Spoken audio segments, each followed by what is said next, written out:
ও কাকু কি করেন? এই তো বাবা ভাত খাইতাছি। চারা লাগাইতেছেন, মিথ্যা বলেন কেন? যেটা দেখতাছো সেটাই তো করতাছি, আবার জিগাও কেন? আচ্ছা বাদ দেন, এইবার কিন্তু ভোটটা আমাদের দিয়ে। টাকলা বেলতলায় একবারই যায় বাবা, তোমাদের সব কাজ এখনো মনে আছে, বয়স তো আর কম হয় নাই। কি রে, বুইরা তো পাত্তাই দিতেছে না। চুপ, কাকু শুনলে মাথা ভাঙা নিশ্চিত। কাকু এইটা কি গাছ লাগাচ্ছেন?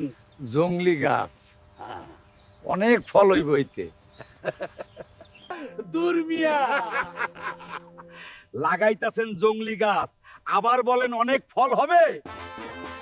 এইটা বুঝলা আর ওইটা বোঝো না। জংলি গাছ যেমন ফল দেয় না, তোমাদের দিয়েও কখনো উন্নয়ন সম্ভব না। হালা বুইরা খাড়াইস। কিরে তুই কারে বুইরা কইলি? হালার ঘরে হালা দাঁড়াও। স্টপ দাদা, ভাই যান।